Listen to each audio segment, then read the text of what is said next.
Hello, नमस्कार। स्वागत है आप सभी का एक बार फिर से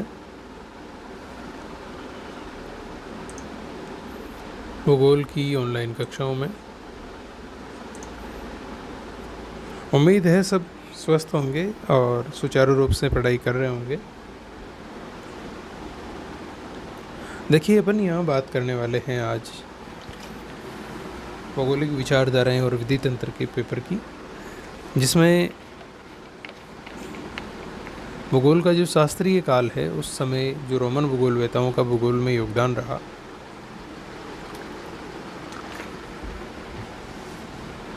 उसकी अपन चर्चा कर रहे हैं।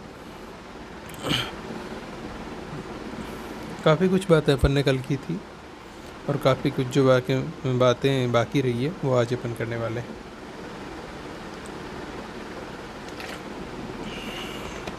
तो चलिए अपने टॉपिक की ओर चलते हैं।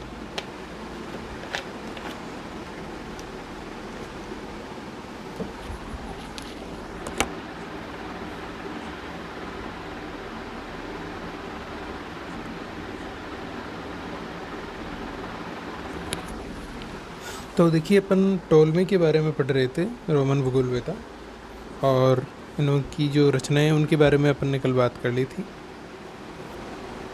आज अपन बात करते हैं टोलमी के भूगोल में योगदान की। तो आप हेडिंग बनाइए, टोलमी का भूगोल में योगदान।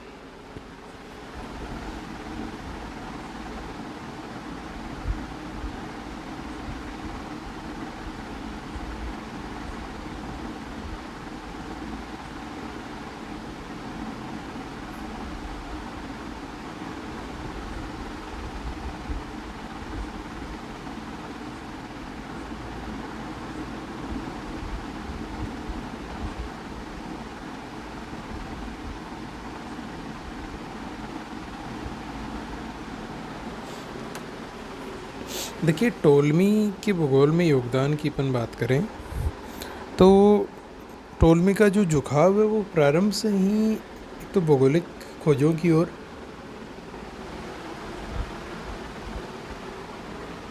अधिक रहा था, और इन्होंने इस संदर्भ में अन्वेषण कार्य की और खगोलिकी, गणितीय भूगोल और सामान्य भूगोल, इनमें भी इनकी विशेष रुचि थी। तो इनके संदर्भ में भी इन्होंने काफ़ी खोजबीन की।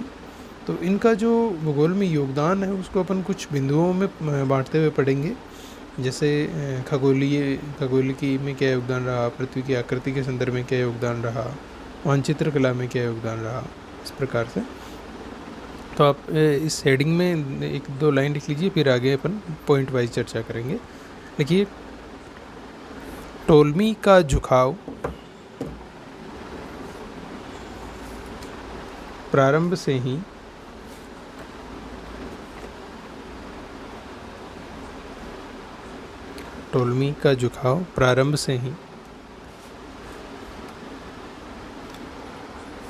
भौगोलिक अन्वेषण कार्यों की ओर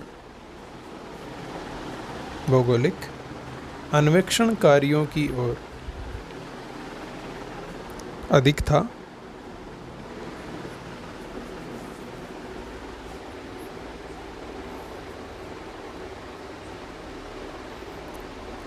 और इसी कारण इन्होंने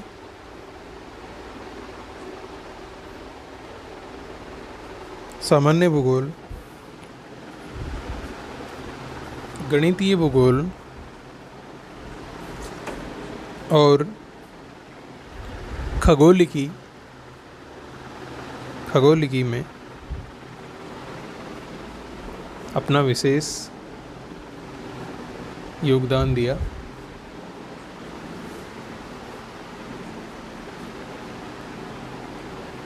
भूगोल में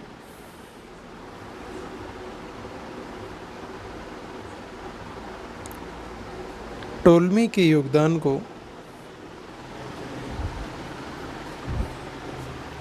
निम्न बिंदुओं के अंतर्गत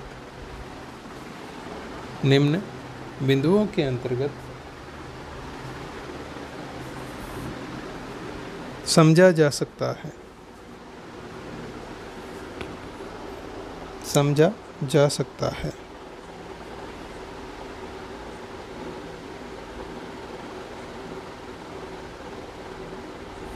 नंबर 1 हेडिंग बनाइए।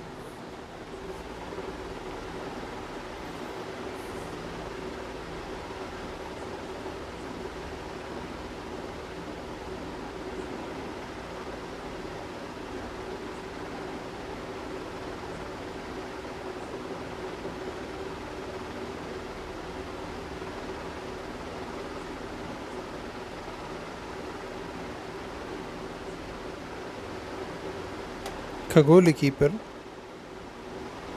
विशेष अन्वेषण। हेडिंग बनाइए।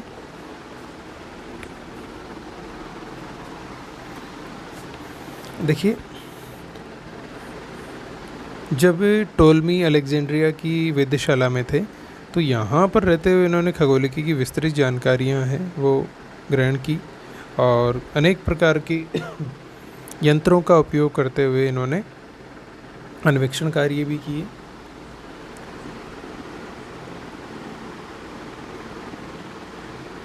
यहाँ रहते हुए टोलमी ने नक्षत्रों के उदय होने, उनके अस्त होने, गोधूली वेला है, ऋतु निर्माण है, इनके संदर्भ में अपना ज्ञान बढ़ाया और अपने अनुभव के आधार पर इन्होंने एक कैलेंडर का निर्माण भी किया।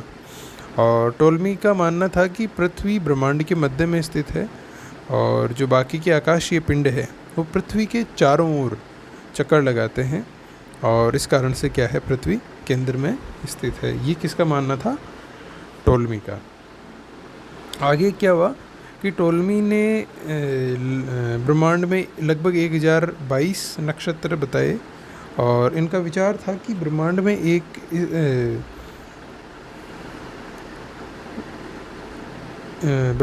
रुधिर नक्षत्र मंडल है जो गतिहीन है, गति नहीं करता है, और बाकी के जो नक्षत्र है वो इसके बाहर स्थित है जो हमेशा गति करते रहते हैं। मतलब एक नक्षत्र मंडल को इन्होंने स्थिर माना और बाकी के गतिशील माने।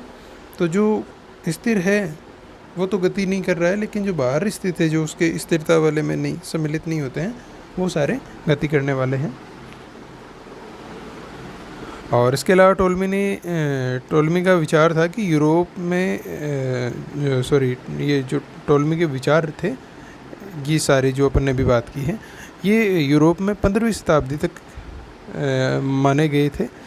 लोग इन पर विश्वास करते थे, लेकिन उसके बाद में जो नई नई खोजें हुई, उन खोजों ने इनके जो विचार है उनको धीरे धीरे धूमिल कर दिया और लोग इनसे थोड़े दूर होते गए।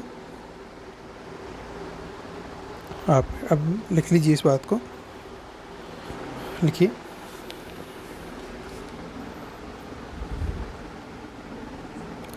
टोलमी ने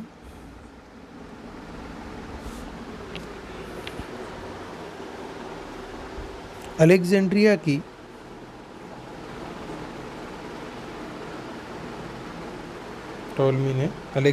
की वेधशाला में रहते हुए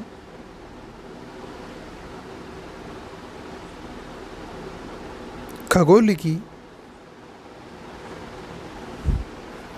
की विस्तृत जानकारियाँ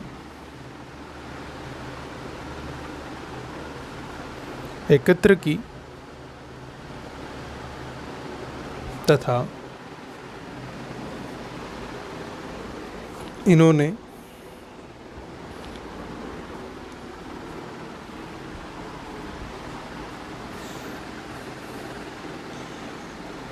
इन जानकारियों को प्राप्त करने के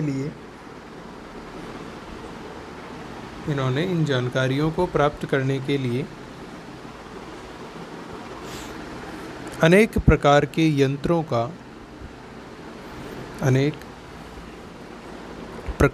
यंत्रों का प्रयोग करके अपने अन्वेषण कार्य की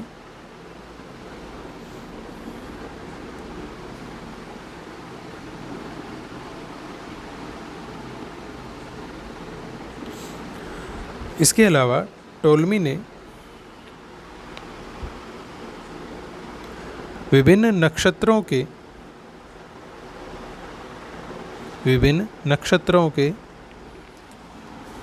उदय होने,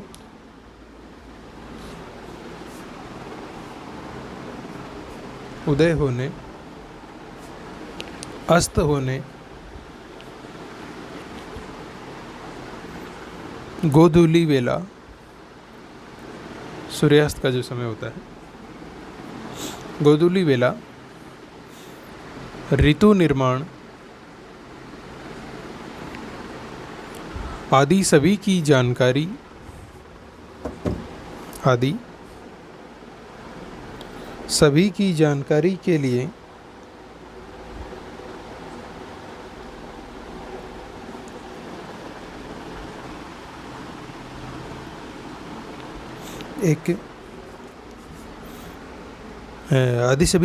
के लिए अपने अनुभव और ज्ञान के आधार पर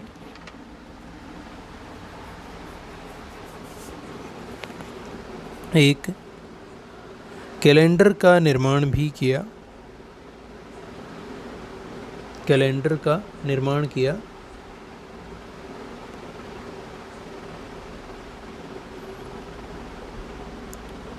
टोल्मी का मानना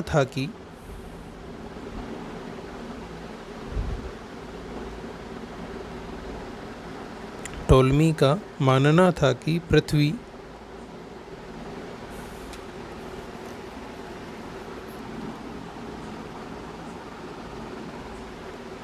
की स्थिति ब्रह्मांड के मध्य में है और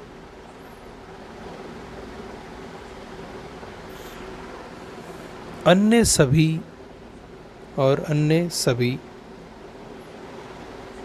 आकाशीय पिंड पृथ्वी के चारों ओर चक्कर लगाते रहते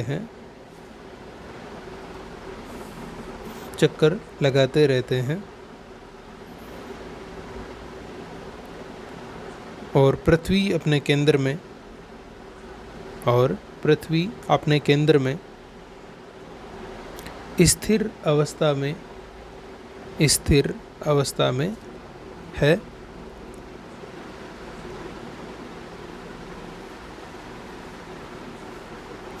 मतलब समझ रहे हो कि इन्होंने पृथ्वी को तो स्थिर माना, लेकिन इसके जो आसपास के जो नक्षत्र इन्होंने माने उनको इन्होंने गतिशील माना, और वो तो पृथ्वी के चारों ओर घूम रहे हैं, लेकिन पृथ्वी अपनी जगह स्थिर बताई इन्होंने। तो इनके अनुसार पृथ्वी गति नहीं कर रही है। ठीक है, आगे लिखिए, अगली लाइन से लिखना। टोल्मी ने ब्रह्मांड में 1022 नक्षत्र बताए, 1022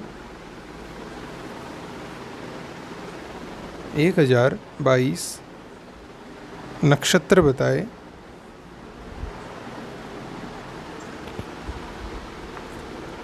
और टोल्मी का विचार था कि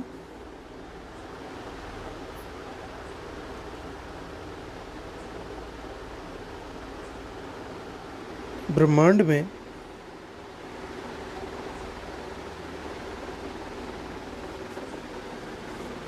एक स्थिर नक्षत्र मंडल स्थित है, स्थिर नक्षत्र मंडल स्थित है जो गतिहीन है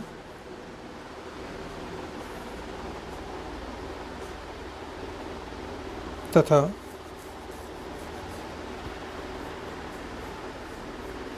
अन्य सभी नक्षत्र मंडल जो इसके बाहर स्थित है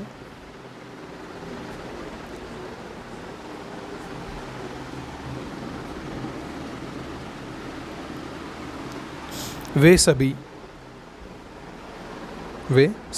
गतिशील हैं।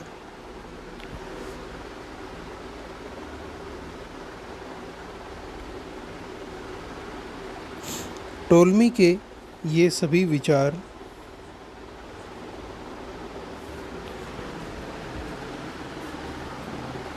पंद्रहवीं शताब्दी तक यूरोप में विशेष रूप से माने जाते थे, लेकिन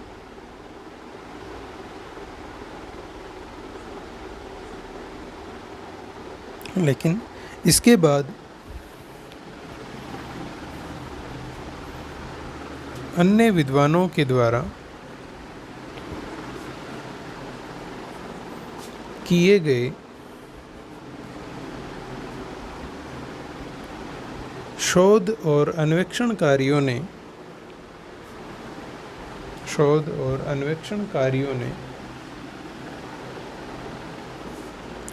टोल्मी के विचारों को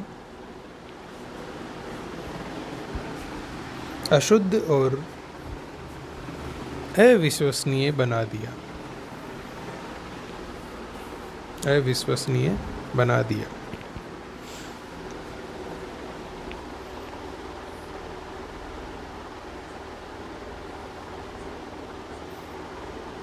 ठीक है, तो ये टोल्मी का खगोलिकी पर योगदान रहा।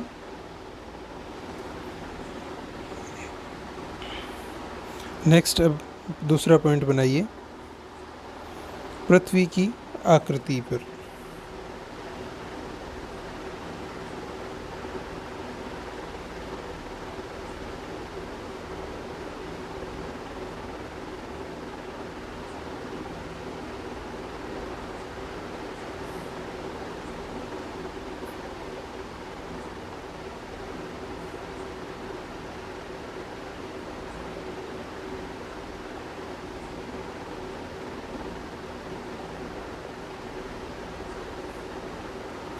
पृथ्वी की आकृति के संदर्भ में योगदान, हेडिंग बनाइए।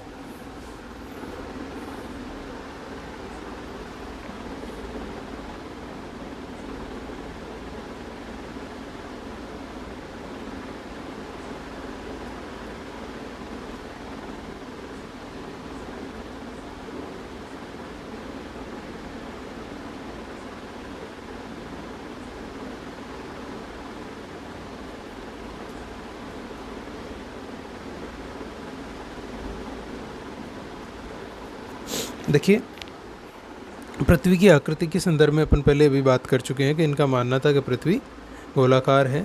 इन्होंने पृथ्वी को मूल रूप से तो गुलाबी आकृति में माना, लेकिन इनका मानना था कि पृथ्वी चपटी नहीं है, वो लगभग गोल वस्तु के समान है। और इसके अलावा टोल्मी ने जो इरेटोस्थनीज के द्वारा अक्षांश और देशांतर रेखाओं का निर्धारण किया गया था, उनके संदर्भ में उनकी सहायता लेकर इन्होंने बताया कि पृथ्वी पर जो दो ये रेखाएं खींची जाती हैं, इनके बीच की वास्तविक दूरी है, उसको ज्ञात करके ही अपन अक्षांश और देशांतर रेखाएं खींच सकते हैं। अन्यथा क्या है कि इनका जो निर्धारण अपन करेंगे उसमें दूरियों की शुद्धता नहीं रहेगी। और टोल्मी ने जो प्रधान अक्षांश रेखा है उस पर 360 अंशों में उसका विभाजन करने का कार्य भी इन्होंने किया था। और इसके अलावा इन्होंने पृथ्वी का जो व्यास है उसको लगभग 18,000 भौगोलिक मील बताया था। ये इन्होंने पृथ्वी की आकृति के संदर्भ में अपने विचार है वो दिए थे, तो नोट कर लीजिए इनको।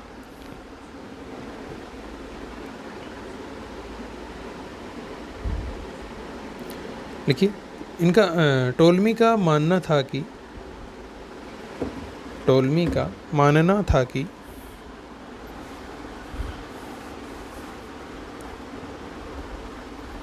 पृथ्वी की आकृति एक ठोस गुलाब की भांति है, एक ठोस गुलाब की भांति है, अर्थात यह लगभग एक गोल वस्तु के समान है। गोल वस्तु के समान है जो चपटी नहीं है, जो चपटी नहीं है।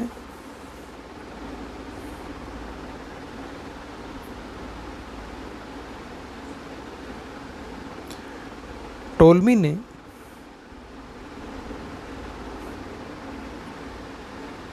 इरेटोस्थनीज के द्वारा टोल्मी ने इरेटोस्थनीज के द्वारा निर्धारित की गई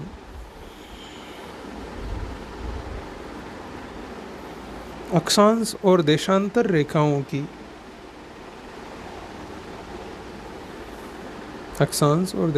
रेखाओं की सहायता लेकर के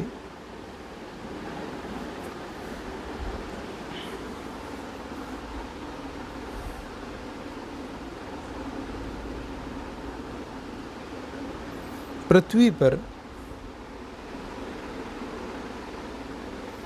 इन रेखाओं का निर्धारण भी किया।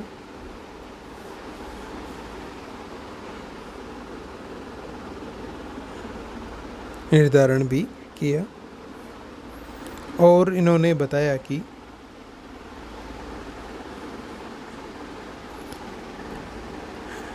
दो रेखाओं के बीच की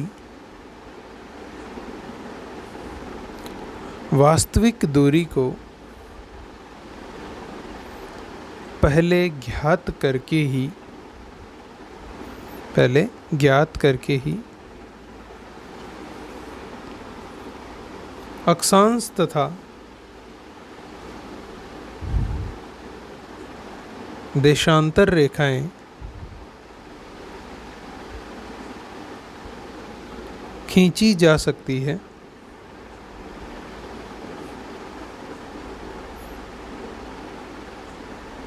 ऐसा नहीं करने पर रेखाओं का निर्धारण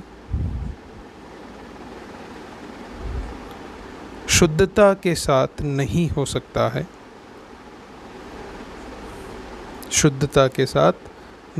सकता है। टोल्मी ने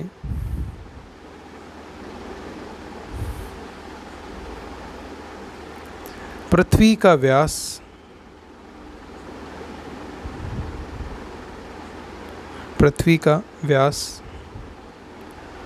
18,000 मील बताया।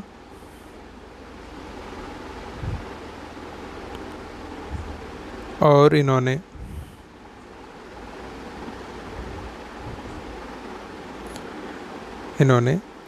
प्रधान अक्षांश रेखा मतलब 0 डिग्री को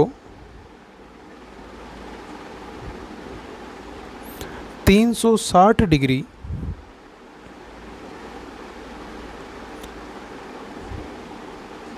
अंशों में या कोण में विभाजित करने का कार्य भी किया।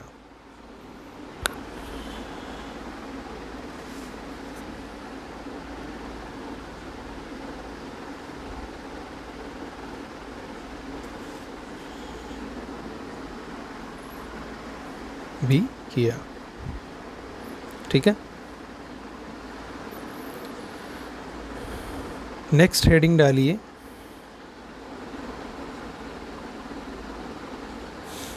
टोल्मी का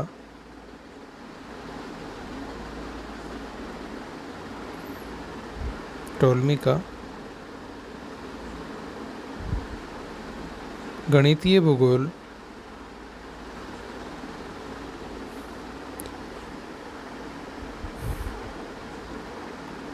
मानचित्र कला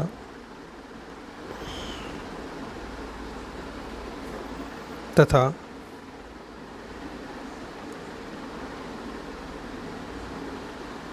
सामान्य भूगोल में योगदान। टोल्मी का गणितीय भूगोल मानचित्र कला तथा सामान्य भूगोल में योगदान।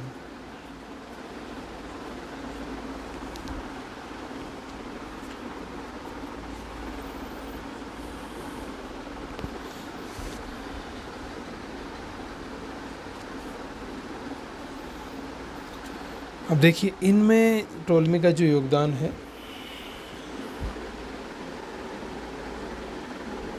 उसकी अगर अपन बात करें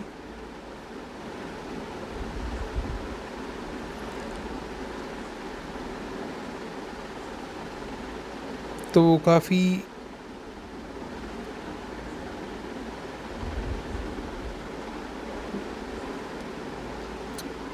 थोड़ा सा बड़ा टॉपिक हो जाएगा, जो भी कंप्लीट नहीं हो पाएगा, अधूरा रहेगा बीच में। तो उससे बेटर है अब अपन इसको कल शुरू करें। नॉर्मली बात अपन इसकी कर लेते हैं। देखिए, टोलमी ने अपन जैसा कि पहले पढ़ चुके हैं कि शुरू से ही इनका गणितीय भूगोल में काफ़ी विशेष रुचि थी इनकी, और इन्होंने प्रक्षेपों के जो निर्माण है उनकी विधियों का इन्होंने वर्णन भी किया है। और विशेष रूप से इन्होंने जो शंक्वाकार प्रक्षेप है उसमें परिवर्तन और काफ़ी बदलाव किए, और पृथ्वी के जो ध्रुवीय क्षेत्र हैं उनके मानचित्रण के लिए इन्होंने त्रिविम प्रक्षेपों का भी सृजन किया और प्रयोग के बारे में भी इन्होंने बताया। इसके अलावा इन्होंने संसार के जो कई क्षेत्र है विश्व के, उनके मानचित्र निर्माण करने के लिए कई विधियाँ भी इन्होंने बताई। और इनकी जो ग्रंथमाला थी ज्योग्राफिया, उसमें इन्होंने एक संपूर्ण विश्व का मानचित्र भी बनाकर बताया है, और उसमें इन्होंने तत्कालीन समय के जो ज्ञात क्षेत्र थे उनका प्रदर्शन भी किया है। इसके अलावा इन्होंने अनेक छोटे छोटे मानचित्र भी बनाए थे, जिनकी ये लगभग जो रिकॉर्ड है उनके अनुसार 26 संख्या है, वो 26 मानी जाती है। और सामान्य भूगोल के संदर्भ में अगर अपन इनकी बात करें तो इन्होंने जो ग्रंथ लिखा था ज्योग्राफिया, वो 8 खंडों में प्रकाशित किया, और उसमें जो सामान्य भूगोल है उसके बारे में इन्होंने कई जानकारियाँ हैं वो उसमें दी है। फिर अपन बात करें तो मानचित्र कला के क्षेत्र में, तो टोलमी तत्कालीन समय में मानचित्रों के निर्माण में विशेष योगदान था टोलमी का, और इन्होंने अनेक जो भौगोलिक मानचित्र है उनका निर्माण भी किया, जो ज्ञात विश्व थे उनका, और जो समुद्री भाग थे उनके बारे में भी इन्होंने भौगोलिक मानचित्रों का निर्माण किया। और इनके द्वारा जो मानचित्र बनाए गए थे वो जो खोजकर्ता है उनके लिए, जो पर्यटनकारी हैं उनके लिए, भ्रमणकारियों के लिए, इसके अलावा जो नाविक है उनके लिए भी वो काफ़ी महत्वपूर्ण रहे, और इनके आधार पर लोगों ने यात्राएं की। और टोलमी ने ही सबसे पहले वैज्ञानिक आधार पर पृथ्वी को अक्षांश और देशांतरों में विभाजित किया था, और इनके आधार पर इन्होंने मानचित्र का भी निर्माण किया था। ठीक है, तो ये इनका योगदान है। अब इनको अपन लिखने का कार्य तो आज तो नहीं हो पाएगा, कल करेंगे। ठीक है, तो धन्यवाद आप सभी का। कल मिलते हैं फिर, और इस बाकी रहे टॉपिक की चर्चा करते हैं।